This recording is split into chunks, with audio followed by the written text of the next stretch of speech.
It's a 1992 Nissan Cima. The big market over in Japan for these is like the VIP community when it comes to modifying. Crazy camber, as low as you can go. Simple yet wild, which is I'm trying to keep it to its roots. So you've basically copied what they're doing in Japan with these cars. Trying to. Yeah. They go a little crazier, like cut everything out. And really? Because in Japan, after a car's like, I think it's 10 years old, they have to go through another inspection. And most cars won't pass, especially the ones they're modifying. So most people in Japan, after 10 years, they trash their cars. They get crushed. So well, that sucks. Yeah, mine I want to keep a little nicer since I don't have stuff on demand like they do. So I got the car late December, early January last year. And just let it sit in my driveway all winter because it was winter. I wasn't going to drive it. Got the wheels together because these were on my Volkswagen. I had a Mark 7. Rebuilt them to 19 by 11 and 19 by 10 and a half, which I had no idea if they were going to fit, but just sent it, I guess. Went to roll the passenger side, or driver's side,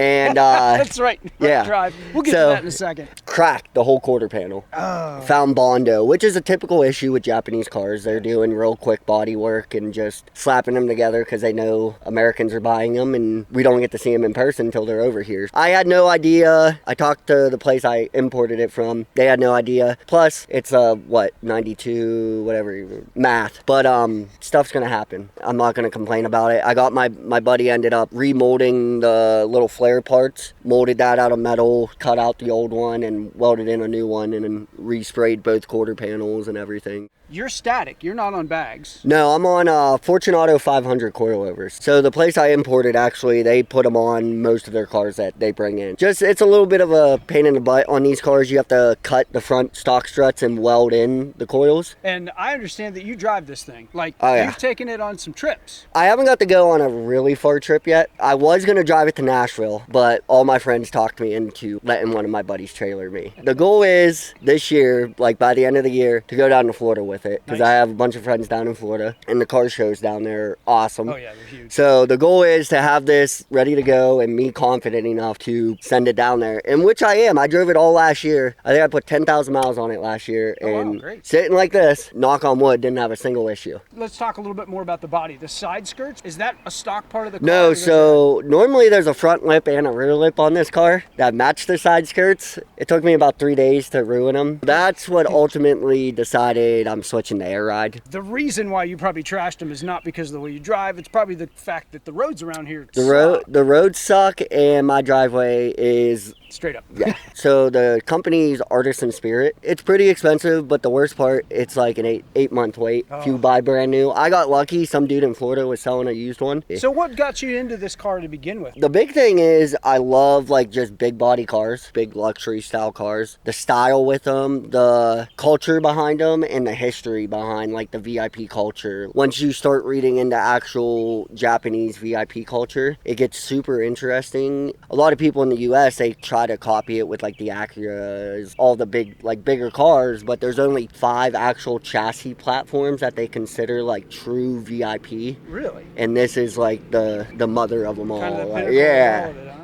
So I know you did some light work on this thing. My buddy Steve Mullins, he owns Skeptic Innovations. It's full chasing taillights. I bought a stock set, gutted out them. He went in and hand pressed every LED, wired every, I forget what he said. I think there's 1,600 total LEDs in my taillights. So I was doing the Starry Night headliner, bought the kit and everything. And I was like, well, I want to do something different with it. And Steve invented infinity taillights for the Skyline. And I was like, why don't we do infinity headliner above the back seats so that when you look up it looks like you're going on forever? And he loved the idea. I almost backed out because I didn't want to cut a hole in my headliner. He said, let me do it, it's going to turn out sick, and it's definitely like the coolest thing in the car. I haven't seen very many that are full leather. Most are cloth because the Japanese, I guess, think cloth is superior. I did the Nardi wood grain. I got that off one of my buddies. He bought a Vertex for his RSX. So he was like, this has to go in the car because it matches my wood grain in the car already. So like it would have been wrong not to put it in. Back seats reclined, which is cool. Like I tell people that, their mind is blown. Like for a 92, it's nuts. Yeah. There's a air purifier, and it actually has a little smelly stick that you can put into the air air purifier that you can change out the smells. It smells like old people, to be honest. Okay. It smells like if you walk into like grandma's house or grandma's like retirement home. So they may have missed the mark just a little Yeah, I don't bit know if back it's in because it's really 92. old. Like, I don't know when the last time I've been trying to see if I can find like a unopened pack to put in there. Curtains are Junction Produce. Junction Produce is like the originator of like the VIP style. Junction Produce neck pillows, which aren't comfortable at all, but you gotta have them. Let's talk about what's under that hood. Yeah, so it's a